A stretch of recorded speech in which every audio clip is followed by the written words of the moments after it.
Well, hello, creatives, community, and kind folks out there. Welcome to the channel RPG with DBJ. I am your host, DBJ, and as stated below, this is the only daily, Monday through Friday, TriCast tabletop RPG channel on the internet, of course, hosted by me.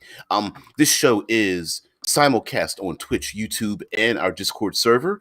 Temporarily, if you join our Discord, we normally have audio and video over there too, but we're having some audio issues. So there will be audio, but no video issue. Video over on our Discord server. Although you could mix and match those platforms as well. And for those who are long term um, uh, individuals who have participated in this show, I have become a Twitch affiliate, which is kind of cool. I'm going to unlock the various things in there, and then those who want to take part or stop by live or something like that, hopefully this will make the show that much better. All right, this week, for those who don't know, we take a subject, and the subject this week that we are deep diving into is alchemy. Thank you there, Rickard. So we take a subject, we take it, and we deep dive into it all week long, and then we subdivide it into various categories. So every day has a different category, and today is third pillar of exploration Thursday. And for those who don't know, in the tabletop RPG community, there are three pillars. Combat and social interactions are the first and second pillars, and of course we have exploration, which is the third pillar. And I even take exploration even a step further, much like a director or a producer producing a movie, and you want really cool, sweet locations. That's my jam. That's why I am the self-appointed third pillarist of the tabletop community. So what does that mean? Well, talking about not just narrative impact, but even mechanical impact of having unique locations for your players to delve into your world, to experience it, and to make those things more memorable. So now that we got that out the way, we are talking about alchemy. And please, if this is your first time or this is the show that you have popped into about alchemy, please check out Monster Monday, Discord Tuesday, and World Building Wednesday. But for today, this is the cool part where we get to talk about all the dangerous things. A crazy, unique, and lethal locations that involve alchemy. Now, the first thing that comes to mind, of course, are our classic, say, Dungeons and Dragons, living oozes and gelatins and puddings and all that kind of stuff. So we have to involve them. And as much as they are stat blocked as creatures, they're pretty much trap monsters, right? There are some things that are just make really great trap monsters. There's some Gygaxian monsters that are the same way, like the piercer that looks like a stalactite that drops down on you, and the roper, which is like a stalagmite that attacks you from below. And so all the oozes and things like that really fit in pretty well into environmental hazards more than monsters that you would battle in the norm, right? And for me, the first thing that comes to mind when it comes to using the environment, of course, everywhere you are is your environment. So whether it's very natural, vast deserts, thick jungles, mountain cliffs, and all that kind of business out on the open ocean, natural environments count, but constructed environments count as well. So if you're really a person who's like, ooh, I want to use some oozes and molds and fungus and all that kind of business, you can use those out in the wild. But what a great way to bring that indoors, right? Like a chemistry lab, a wizard's experimental location, someplace forgotten. Of course, you can't forget sewer systems, right? Bringing those indoors and into populated regions I feel like, is a great place to have yourself some really cool encounters. So again, bringing those things indoors, and I don't mean necessarily literally indoors, but I could imagine a dungeon which is nothing more than a fantasy version of basically a large chemical processing plant with, you know, brass tubes and copper barrels and cauldrons and, you know, things being moved through cranes and other things pouring and being heated and chilled and under, under lock and key and sealed away. And of course, we have to have the proverbial giant open cauldron that someone can fall into by walking over a catwalk or something. To me, that sounds really awesome, especially if the player characters are like ducking, diving, climbing, maneuvering around and hiding behind these, whether they're barrels or chambers or tanks or something like that. And, having that one player realize that when an enemy, I don't know, throws a javelin or something and pierces a hole in one of these tanks or something, and some kind of ooze or acid or gas or noxious fumes or something pours out of it, and they realize that much like in a movie or television show, when they start having a gunfight in and around volatile chemicals, you might not want to player characters might want to think twice about tossing that fireball if they realize that that fireball is going to cause all kinds of other havoc. Although, I don't know, there's probably a half dozen or more other things that are far more dangerous than a fireball in a chemical plant, but whatever. um, the alchemical apprentice ooze from 5th edition. Thank you, Dead Man. The pile of color-changing ooze springs to life on the refuse heap behind an alchemical laboratory. That's awesome. Oozes is challenge rating 1. Really? Really? Oh, that's so cool. Produce poison once a day. Produce potion once a day. I apologize. The alchemical apprentice can produce one common potion, oil, tincture, or alchemical draught each day. If no creature is there to bottle or otherwise collect the substance when it is produced, it trickles away and is wasted. Oh, that's no fun. The next day it combines with yet another random potion or tincture, and hilarity ensues, right? It's pronounced draft? I thought it was draught, like in caught. But it's a draft. Yeah, that's right, because it's a draft beer and it's pronounced that way. Anyway, thank you there, Dead Man. Tesla, Jesus. I was looking at his thing in the Discord. Now, the cool thing I think that really can come from from alchemy and chemicals and all those kind of things when using it in the background, of course,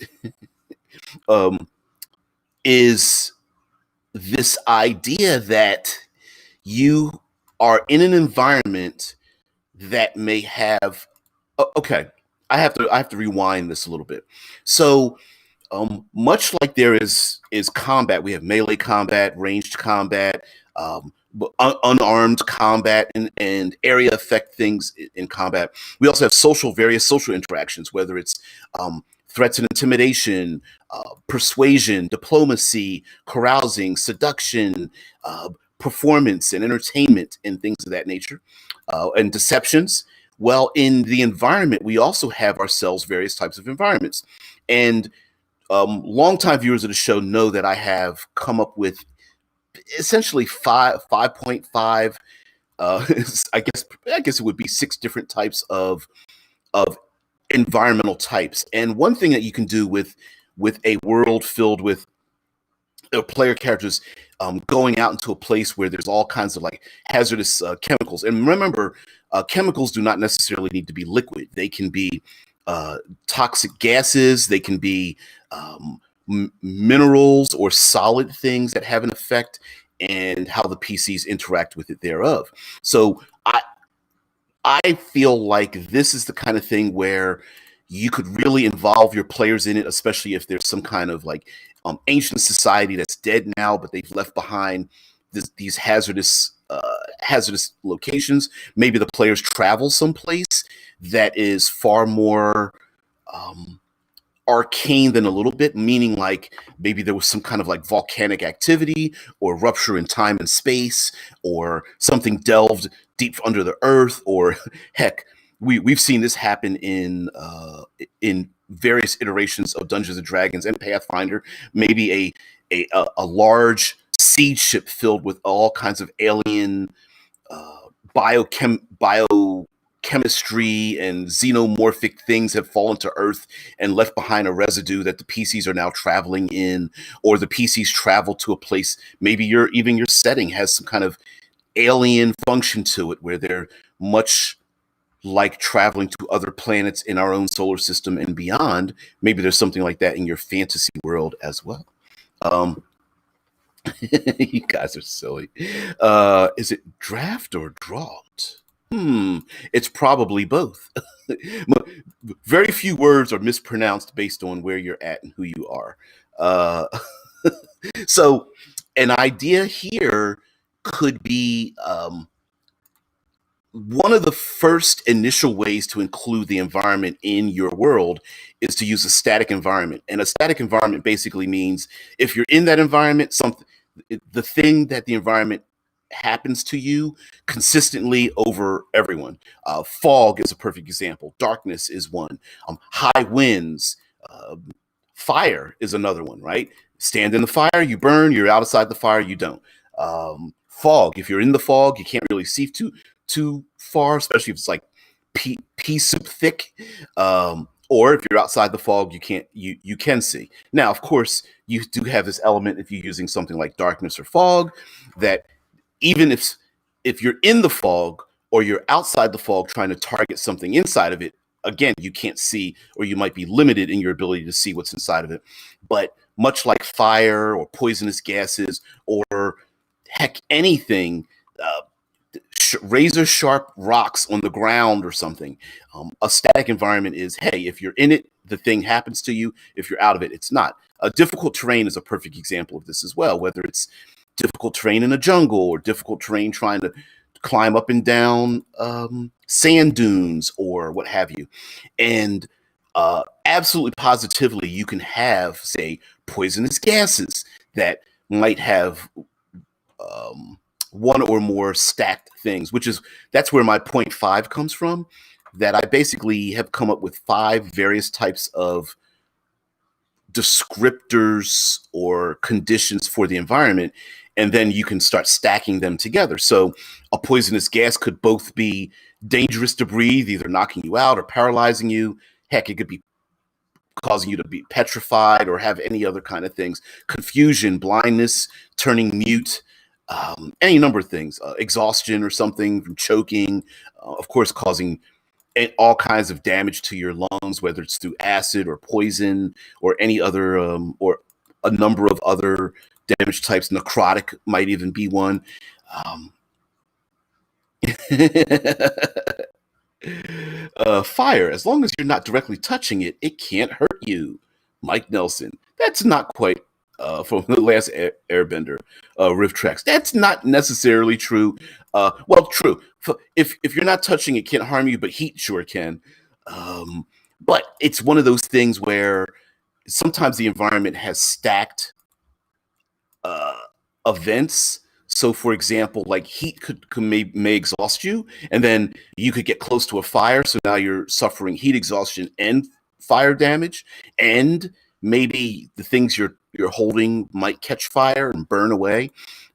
If you wanted to include that, same thing with like a poisonous gas, maybe from the outside, and those inside of it, you have a hard time seeing in it, i.e., disadvantage and such, or it also might require saving throws or something like that while you're inside of it. That is like the proper pronunciation of drought is decided whether your pinky is raised, and my teeth are closed tightly. Yes, when I say it, A-E-I-O-U, and sometimes uh, Anyway, I'm sure Rickard's in the background just shaking his head like, seriously, dude. But but anyway, the the draft, draft versus draft. You guys are silly. How about tincture? Let's go with that one. Um, the other part of using the environment as well could be something I love. I love the idea of if then. Okay, all right. Rickard's like, I'm too busy getting my custom class done. Yeah, we discussed the pitfalls of having a class much like the Alchemist that is both usable within the game and still applicable to what the class feature is rather than just a reskin and and such, right? So yeah. Yeah, Tesla says video games especially tend to count lava as dangerous only if you're touching it. And, as we know, just being near lava is pretty harsh by itself. And I think lava does count as like a, I don't want to say alchemical, but a chemical reaction that's happening as a natural one, because much like lava, we also have the man-made version of such a thing, which would be like in a foundry or a forge or something, where you have a molten ore that's being superheated and melted and separated into its component parts, and requires lots of heat and such. And I think you can have a lot of fun with that. Now, moving on into other types of alchemical hazards, I love stimulated. I love to have stimulated environmental hazards, also known as if then.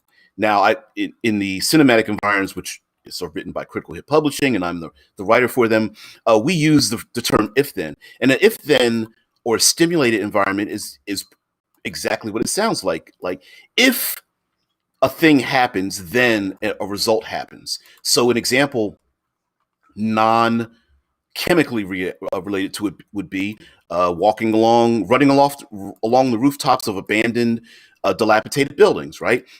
If you tend to run across the dilapidated building or the rope bridge or across the thin ice, then there's a good chance that you'll break through, right? So it's not that it automatically affects you, but it's if conditions are met, then the thing will happen. Well, with chemicals, you know, there's lots of things. Like, for example, if you go into the poisonous cloud and you apply a stimulus to it. So let's say the poisonous cloud, it's choking you, but it's not really having a game effect. And sure, it might be limiting your sight, but maybe if you apply a stimulus to it, heat, electricity, maybe just arcane energy, as you start to turn the weave, maybe sound or vibration, like a thunder wave type of spell or something. Like, if certain conditions are met, then the thing happens, and it could be through motion, it could be through pressure or force, such as weight, like walking across a rope bridge. It might be through again, it might be through motion. For example, maybe strong air currents cause something to happen. And again, based on if you want to add a whole lot of like funky dangers into your world, for example, mixing two type of chemicals together could create a situation. So uh, player characters are between two huge copper tanks that I'll say, let's make them gargantuan sized copper tanks. If a player character opens the valve on one of the tanks and allows that chemical to mix with the other one, then hilarity ensues, right? And that's the kind of thing for me that I love to put the danger into the player character's hands, right? I love the idea that sure, you can run through the laboratory that's got the glass vials of glass and crystal vials that are all stacked on shelves and on tables and things. Sure, you can run through it. There's probably a good chance that your pole arm and giant maw are going to knock everything down and you're going to cause your own harm, but whatever, if you want to dash through there, you could be my guest, right? um The same thing can happen through, like, don't throw stones in glass houses. It may be that player characters are, maybe things are balanced precariously above them, and if they push or shove something, it might fall down on them. There might be particular chemical reactions that are designed to happen in a particular safe ratio, and affecting that ratio may be a thing. For example, in real life, mixing bleach and ammonia is pretty dangerous, right? Individually, harmful but survivable, but mix them together into a enclosed space and you have a problem. And the same may happen with player characters. Like, for example, player character uh, gets a big giant tank that's hanging above them spills on top of player character, and a chemical gets on them. And while smelly and nasty and drenched in a strange fluid, nothing happens. But the end result might be great. But if you go into this gaseous cloud or into this locked room, or attempt to swim across this other chemical or something, then the thing may happen, right? Now, we also have, so we have stimulated, we have static, but we also have timed events. And what would be really cool for, I think, getting back to our very large factory, foundry, laboratory kind of thing, would be a timed event. For example, a timed event. Have you guys ever seen the kids water park, where a bucket fills with water, and it's designed that once the bucket fills with a certain amount of water, it spills over and splashes all the kids beneath it? Something like that may be happening in and around a laboratory. For example, a timed event could be a mechanical arm picks up um, a certain weight of some kind of chunk of mineral, and picks it up, and maybe the mineral is like a bright pink, and it smells like almonds or something like that. Yeah, the wave pool. Yeah, the wave pools are a perfect timed event where the machine, everyone gets in a big giant pool, and a big wave comes sweeping through, and it is designed to happen at a particular amount of time. So a timed event could be, a geyser could spew forth every 4 rounds. A timed event could be, that that wave pool comes splashing through every other round. When using other types of environmental effects, it could be, a geyser spews poisonous gas. You're on a sailing ship, and a giant wave comes crashing across the deck of the ship every particular amount of time. And of course, you could roll a die and make that happen. You could just decide, hey, this thing happens every round on initiative 10, right? Every round on initiative 10, a big giant hammer comes slamming down on top of the molten ore to forge blades out of chunks of metal or something, right? Or the ore is going down a conveyor belt, and you're breaking it off into little manageable chunks. And could you get slammed underneath it? Sure, but maybe it's a timed event. Player characters might be having a big old sword fight on the conveyor belt before the big old press comes down or something. And since we're talking about alchemical processes, the same thing could happen here. Maybe steam is spewing out, or much like a pressure cooker, maybe flames are belching out of something that's being heated. There's so many other things. Waves of, much like the wave pool, maybe there's something that's dumping chemicals out into like a pond or a lake outside of the wizard's alchemical tower or something. And when the chemicals build up, every once in a while, the sphincter opens up, and the sluice gates open up, and something spills out, and who knows what might come out of there. And so I love timed events as well, because a timed event allows you as a game master to set up a dangerous situation that the players tactically must figure out what their decisions are. Again, putting the decision into the players' hands and letting them be the bring about their own demise, right? If a player character is having a major sword fight with some enemies, and they know next round, a blast of fire is going to come through, or an electrical charge is going to arc through the air because of the Tesla coils, right?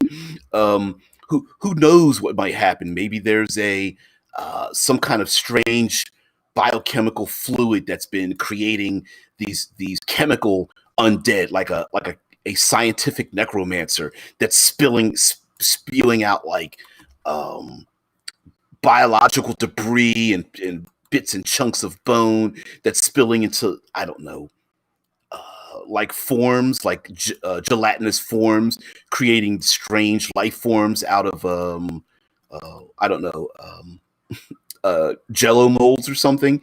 And the PCs are fighting, and they're like, okay, next round that sluice gate's going to open up. Maybe I can use and abuse the environment and have the enemy stand in front of the sluice gate and get hit by the acid. Or maybe, just maybe, when there you go, Tesla coil. Tesla, really? You weren't on that? Anyway, uh, uh, the idea that you could be standing inside of one of these things when the thing happens. Maybe there is maybe they have the place, the location the players are in has defensive measures. Maybe some of them broken, some of them not, and um, electrified bolts of energy come out to zap the chemicals so that the chemicals don't get released. But since the players are in the dungeon, they might be recognized as something dangerous, or maybe the electrical charge is there set for an experiment that happened to go wrong, but it's already been programmed to do such a thing. So those are timed events. So we have stimulated, timed, static. Then we also have escalating events. There you go, Tesla. Spark gaps. Yep. PCs walking through giant old spark gaps. And who knows? And as a matter of fact, if you want to let's say you're like, oh, this is a great idea, but how do I mechanically make it? Well, let's see. You could just establish some kind of die mechanic for it and a saving throw for it. Maybe there's a skill roll, or maybe because it's a timed event, maybe everyone who has an initiative above, let's say, a 10 or a 20 if it's a layer, you have the opportunity to move out of the way. But if your initiative is below that, sorry, SOL. You're shit out of luck. You're stuck in the middle. Yep. Yeah. Spark gaps and ball lightning and such. Yep. Might be in the middle. And what a great. I, I'm not a big fan of classic traps, in the sense that they seem like gotchas, but you could tell the players, you already know this thing's about to happen, and the danger still could be there, especially if they are in a triangle of conflict, right? PCs versus NPCs or monsters, plus they're in some place where there are other dangers involved in it. And if they're fighting something like a Bahir, or be here, whatever you want to call it, BEHIR, that's electrically charged, or a blue dragon, or electrical elemental, maybe reskinned from like a fire elemental or something, or what is it? It's either storm or cloud giant or something. There's some other electrically associated monsters or something that might live here. They might not be. They're like, electrical discharge doesn't really affect me, but for the PCs, lots of danger. Now, other let's move away from the constructed locations where chemicals have been gathered, either in piles of ore, buckets of acid, dangerous gases that are being formed and changed and modified. Let's go out into the wild world. Now, out in the wild world, whether we are in a subterranean realm where there are pockets of poisonous gases, there are dangerous elements that might be down there. Something that we tend to hand wave away that I think we can play with. um, yeah, Deadman puts up the Roll20. Yep, Roll20 compendium, the Bahir. Um, it's the dragon-headed, centipede-bodied, lightning bolt breathing monster that was on, it's on the cover of a module, old classic module. Sojacanth? I can't remember. Anyway, uh, there is there I think sometimes we hand wave away some really cool features of what would be possible in the Underdark. So, for example, lots of the chemicals and things that we find in our world, there it is. Yep, there's an image of it. If you join the Discord, you will see it. Um, Pronounced Bahir. Bahir was a great serpentine monster with 12 legs and electrical breath. A Bahir was often mistaken for a wingless blue dragon. Often mistaken. Are those? I can't tell. Anyway, the we in our own world understand that lots of chemicals are processed from, well, under the ground, or things are minerals and liquids and even gases are collected from underground, and then they are transformed through other methods like heat and electrical systems, pressure, and that kind of thing. And why not? Why wouldn't we have that in our underworld, right? Giant salt deposits, pockets of methane gases or methane gases, right? How about the fact that our world operates on an oil economy? Why wouldn't there be oil in your fantasy world? Well, I guess if there aren't fossil fuels, then if there aren't fossils of our type, why not? Pockets of oil and things, which by the way, I'm actually segueing into the fact that I and wetlands is being laid out, and it's one of our it's going to be one of our next cinematic environs, which has to deal with swamps and things of that nature. Of course, chemicals are in there. And I'm also in the process of writing the subterranean cinematic environment, which is going to include all four elements. And in the, I can't use the word underdark, but in the under subterranean realms, all four elements will be included and all the permutations thereof. For example, the idea of giant aquifers. Now, when we talk about aquifers, a lot of times we refer to like Mars or the moon, where we want to look uh, for evidence of water, because water and life go together. And of course, if we go out into our great unknown, into Mars, maybe turning Mars into a blue and or green planet to terraform it. Creating a moon base and looking for liquid water there, because water is H2O, so you got hydrogen and oxygen, and we need those things for our survival. But the same thing is actually underground on our own world. And so aquifers are basically pockets of water, but an aquifer could be filled with anything that's liquid or fluidic or viscous, right? So player characters travel underground, they look above them, and they're like, something's dripping down on me. And maybe it sizzles on their armor or their skin, or maybe they smell it and it's like, that's like raw oil, And then all of a sudden there's an attack, and of course the pyromancer of the group is like, I'm going to use a fireball, and the dwarf is like, hell no, don't do that. You might ignite the pocket of oil that's above us. It's like a giant lake of the stuff, right? Or a big giant monster, or someone uses a thunder wave spell and they crack the earth, and all of a sudden the aquifer spills out on top of them. And what kind of fluids would you find under the ground? I mean, pockets of just plain old water, and that water could be superheated from volcanic activity. It could be it could be frigid and cold, depending on your depth or the region you are in. If you're underground, it could be filled with acids and oils and heck, tar. I suppose if you want to go more viscous or fluid, there could be something gelatinous in it, or pudding like. You know where I'm going with gelatin like. Heck, it may even be adhesive, or maybe even gravel and sand, although it's not necessarily a fluid, could be underground as well. And then, of course, we have pockets of gases.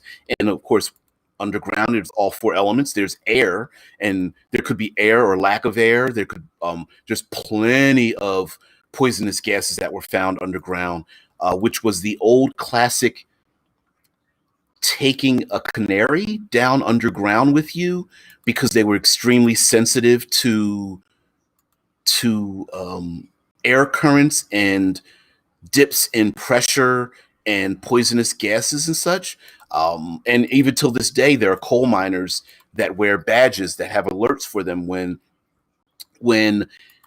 mining underground, and in particular, a gas pocket is hit. And a lot of times, those gas pockets are quite volatile, right? And here we go with our stimulated thing where you hit a pocket of volatile gas, alarm goes off, and everyone's just like, stop mining and get the hell out of there now, because if you create a spark, boom, who knows what the hell might happen, especially in an enclosed location. Now, mind you, these are all singular events, but since we're talking about alchemy, what happens when they mix together? So you could have a liquid aquifer that might have a severe impact when it combines with some other kind of mineral or mineralized substance underground.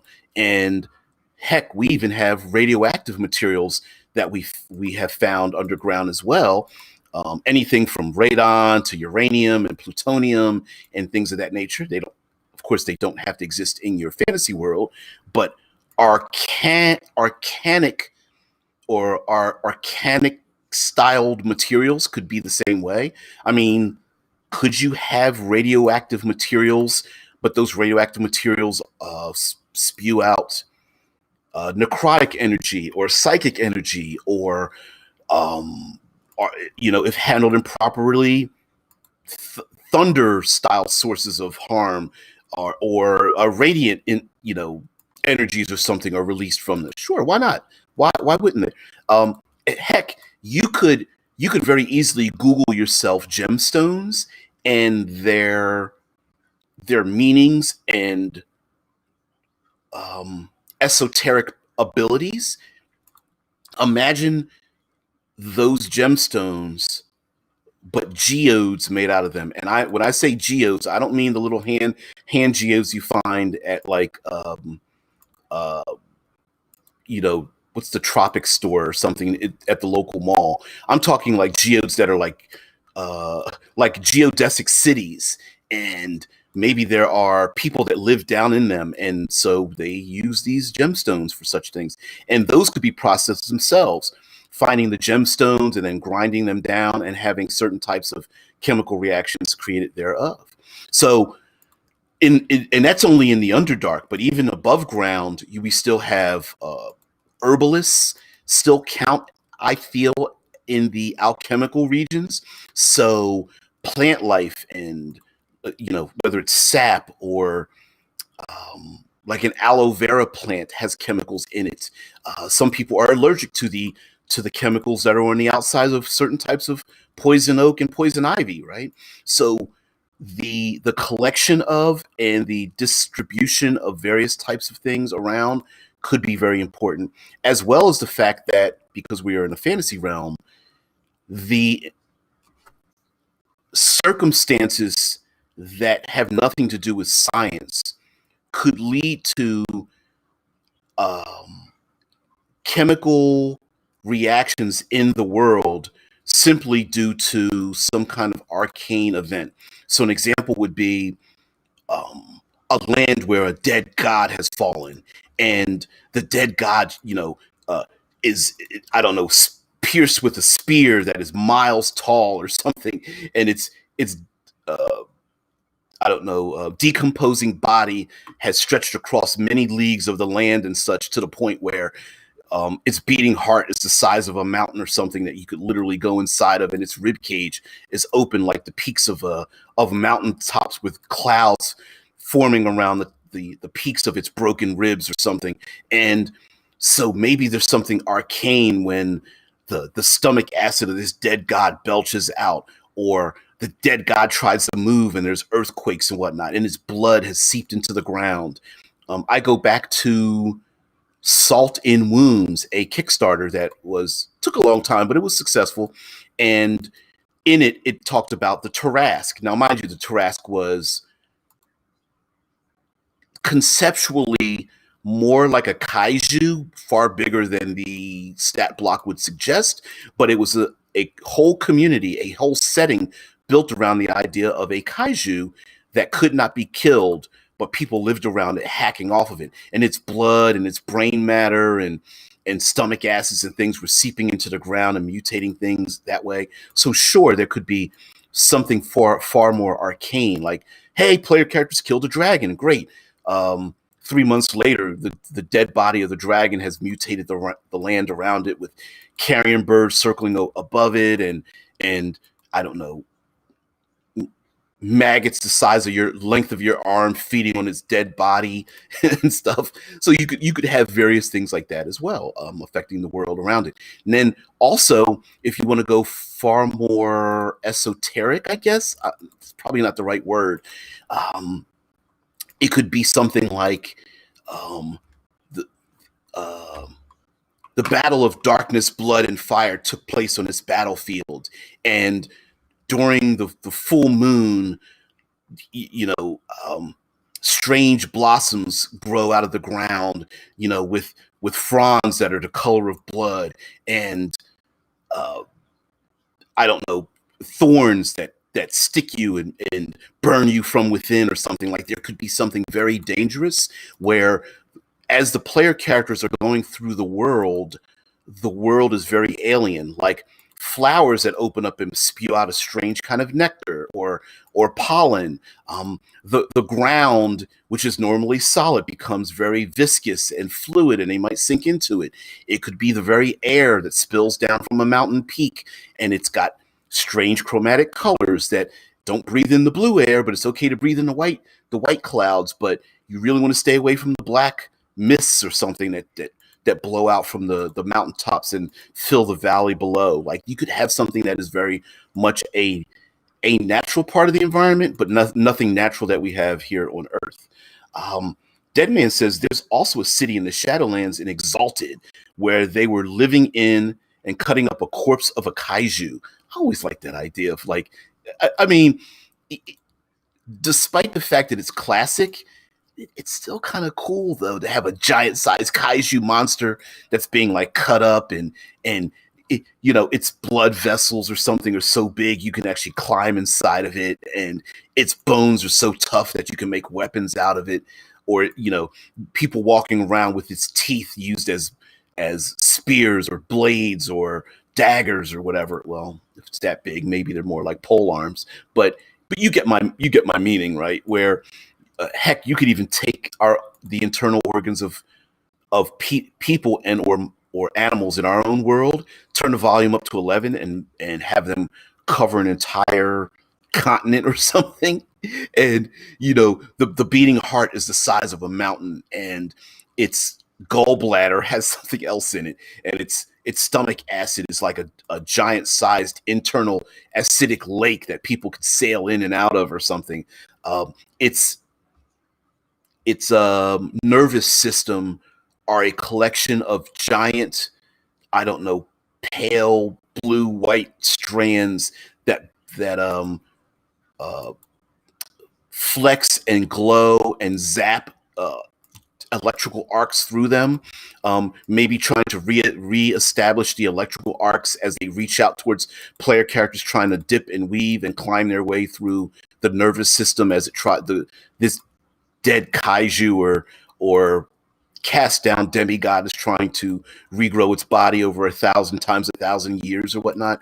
Yeah, I don't know. I love that. I love that idea. It's just it's so sick. It's almost post-apocalyptic in a way, to think of something like that. Like, what would if its brain matter was spilled across a league of land, like, what would that look like? How would that affect the world? Would there be like a psychic scream affecting everyone? Would it bring life to things that normally wouldn't be living? I like that kind of stuff. Now, going back to my rendition of using the environment, I talked about static and if then or stimulated environments, timed events. We also have escalating events. An escalating event, of course, is something that is minor or a non-issue, but it's going to get worse. Much like, oh, I don't know, spilling over a tank of I was about to say nitroglycerin. Well, nitroglycerin does count. Spilling over a tank of of nitrogen gas or something cold, and you know that if you pierce it or open up a steam vent, that the frigid cold will fill the room. So sure, it doesn't hurt you now, but in 3 rounds or 10 rounds or something, it'll freeze everything solid. The same event could be for a tank of acid gets spilled over, and everyone tries to go for the high ground, but as everyone's up on catwalks and climbing up above the acid that's starting to fill the place below you, you realize that the acid is going to get up higher and higher and higher and start to eat away at the foundation and the pillars that are holding up the catwalks to get around all this chemical factory or something. So little by little, the stairs and the ladders and stuff start to deteriorate away, and the double or triple redundancies to protect everyone are starting to get eaten away from the rubber seals or whatever. Like an escalating event, you know me, I'm going to go back to the classic escalating event, is in the Fellowship of the Ring and Lord of the Rings, the movie.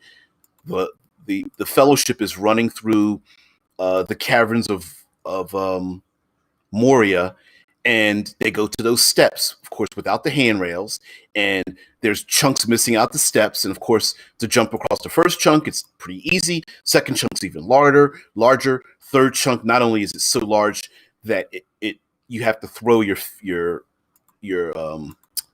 smaller fellows across, but it also starts to collapse in on itself. And guess what? Oh, now you're being attacked by, I think they're either javelin or crossbow firing goblins that can climb on walls or something, right? So an escalating event is pretty simple, but then it gets worse and worse and worse. Toxic fumes are a pretty good way. Oh, I can't breathe. There's smoke.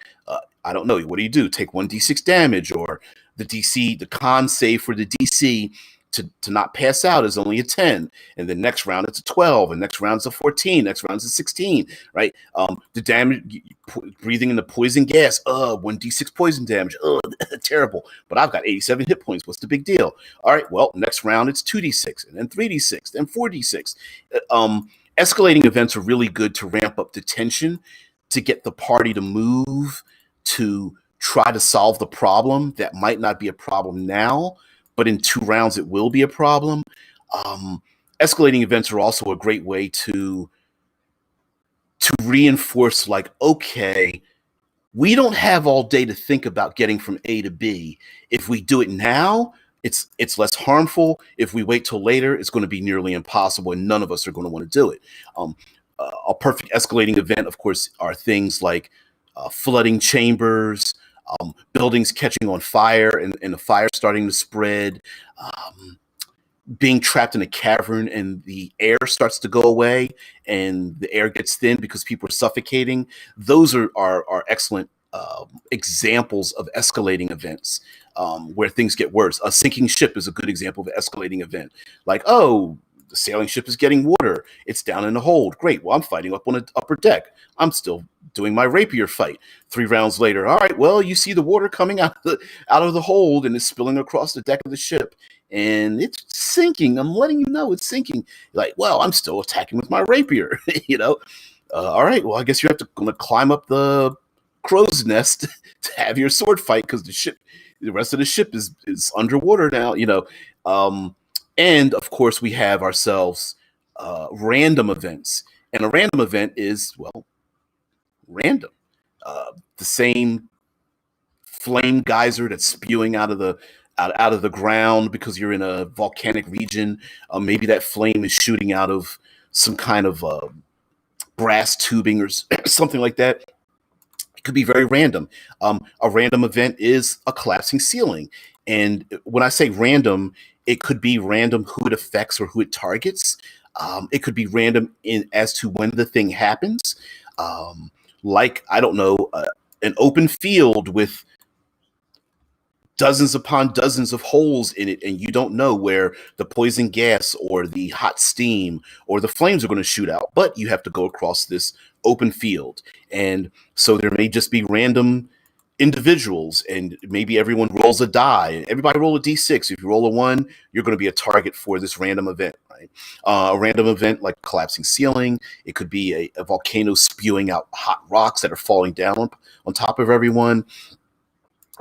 Electrical arcing through the air from the Tesla coils that fill the room or something, and no one knows who's going to be targeted. And of course, like I said, there's probably 5.5 different types of these things. The 0.5 is mixing them together.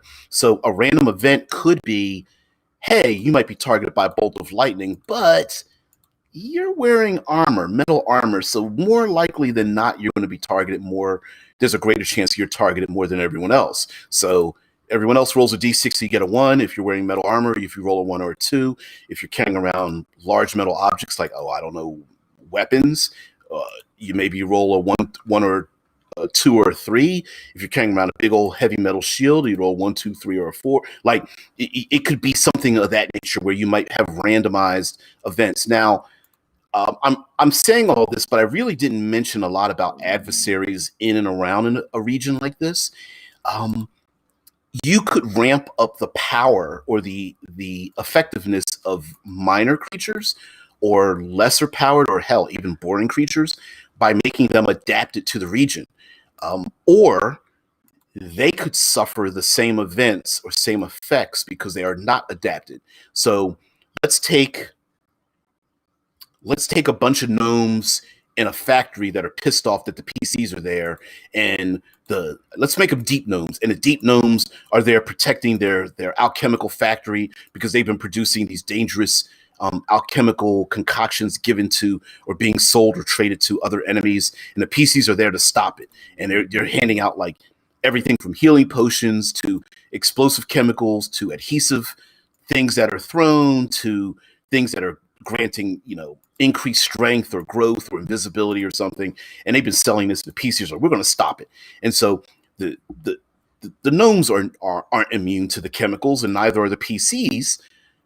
So this allows the PCs to use and abuse the environment against their enemies. Drop kicking a gnome into an open cauldron of acid. Throwing a gnome down into a shaft where flame belches out of it. Hell, even throwing them into a room and slamming the door shut as poisonous gas fills it up once every other round or something like that. Now, they might be adapted to it, and that adaptation might not be natural. Maybe it's mechanical. Those same deep gnomes might be dressed in fictional fantasy hazmat suits that keep them protected from such a place, right?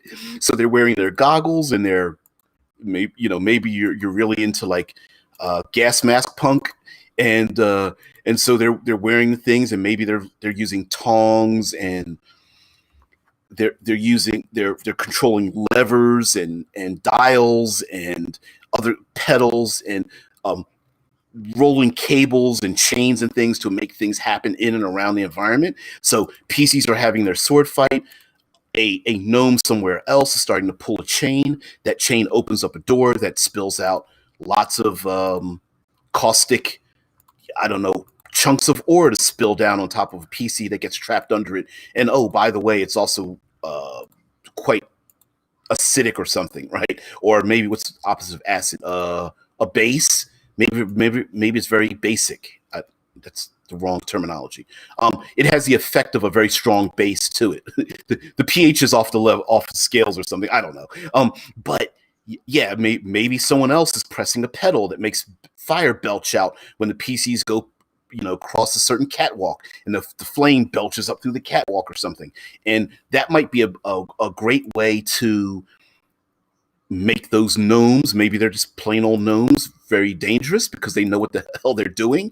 It also means that you have a triangle of conflict. So it's not just taking out the enemy, but maybe it's more important to take out an enemy that's not in the fight, but they're also affecting cables and big heavy loads and things dumping on them, and heat and gases belching out, and materials dropping down on top of them. Maybe someone has a big giant brass drum that they try to maneuver over top of the PCs, and they break the the chain to have it drop down and trap them inside of the upturned brass bowl or whatever. Or maybe the gnomes are using pikes, or their the tools that they use to mix whatever's living down inside of the acid pools and kill the thing in the acid pools. They're using them as pole arms to push and prod the PCs off of a catwalk, to have them fall over into a flaming cauldron or something like that. Like, and so then it's like, well, sure, I'm a good sword fighter and I can fight who's in front of me, but maybe it's more important for me to throw my dagger into the throat of the guy that's on the other side of the catwalk, who's using the pedals and the levers to cause more damage to my allies or something, right? So again, I love using the environment. I love making the environment dangerous. I love having the environment be a character in and of itself. I understand that there are many, because it's a muscle that's been atrophied, I get it that players and game masters are like, I don't know if I want to use it, or I don't know how to get my players to use it. The first thing is that the NPCs start using and abusing it and see what the players do. I hate to say this, but make it a Pavlov's dog reaction. Let the NPCs use the environment until the PCs are like, wait a minute, I can do the same thing? And then reward their creativity when they do a thing, rather than punishing them when they do the thing, right? The other thing may be there is a danger that I can see people saying, well, it may unbalance my game. Well, in that case, just use the rules you already have to reskin, reflavor, reuse some of those things. Chemical spills on the ground and it's slippery, reskin it as a grease spell. Something adhesive spills out of one of those cauldrons, maybe it's an entangle or a web spell or something. Flames belch out of a channel or something like that. Make it a burning hands, or a wall of fire spell or something like that. Hell, a fireball spell, reskin it, reflavor it.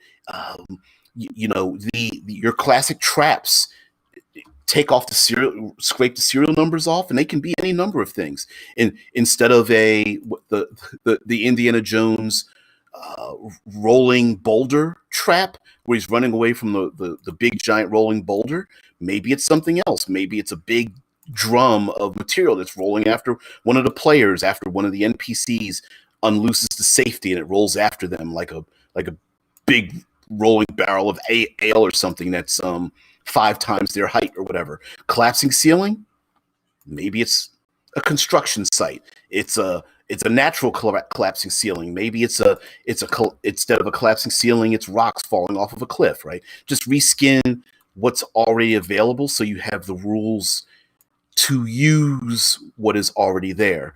Again, going back to the Tesla coils, shocking grasp, or something more dangerous like lightning bolts or something. So yeah, absolutely. Use what's already there. Plus, 5th edition already has a pretty good, if rather simple engine. I understand that there are lots of conditions you can use to layer on top of something like difficult terrain and advantage, disadvantage.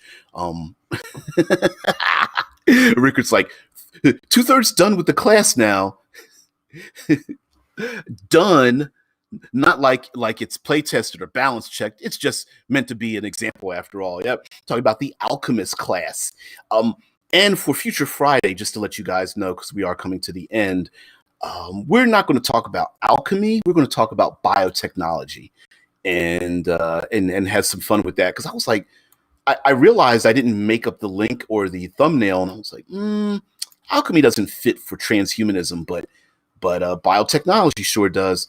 So anyway, guys, I want to thank you for joining me. I understand that this whole idea of me talking about the third pillar of exploration in gaming is a little bit odd, and maybe something that's not often talked about, but I hope it gives you pause, and hell, it gives you something to think about, like, oh, maybe that's a great idea. I don't know. Maybe I will use something like that. So anyway, guys, everyone have a great one. Everyone have a great day out there. Be safe. And please join me tomorrow, and join me on this channel Monday through Friday. Same time, same place, 6 a.m. Eastern Standard Time, or the time appropriate for where you are located anywhere in the world. Anyway, have a great one. I will see thee later. Thank you for watching.